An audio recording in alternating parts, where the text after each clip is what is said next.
Gandhinagar national forensic science university ખાતે crime scene management તેમજ forensic journalism વિષય અંતર્ગત સેમિનારનું આયોજન થયું, જેમાં આફ્રિકા સહિતના ભારતના વિદ્યાર્થીઓએ ભાગ લીધો।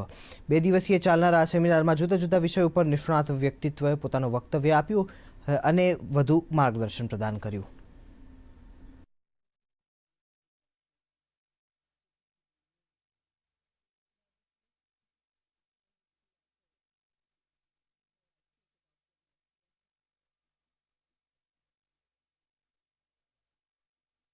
PG diploma in forensic journalism चालू કર્યું એટલે જર્નાલિસ્ટનું તો જ્ઞાન હોય જ, ફોરેન્સિકનું એમને જ્ઞાન આપીએ અને જર્નાલિઝમ અને ફોરેન્સિકને કમ્બાઈન કરીને કઈ રીતે આપણે એક સફળ જર્નાલિસ્ટ તરીકે આવા ક્રાઇમ્સ ઉપર જઈએ તો એક સરસ રિપોર્ટિંગ કરી શકીએ, કારણ કે આપણી પાસે હવે થોડું જ્ઞાન આવ્યું છે।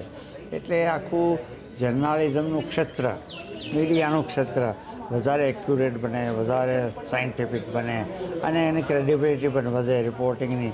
એવા આશયથી આ કોર્સ શરૂ કર્યો છે ને એવા આશયથી આજે આ અવેરનેસ પ્રોગ્રામ રાખ્યો। This course curriculum was so wonderful, and every teachers who handled with their utmost effort, and I gained a good amount of knowledge, and none of the university in this entire world has such a good infrastructure and such a good lecturers in taking classes.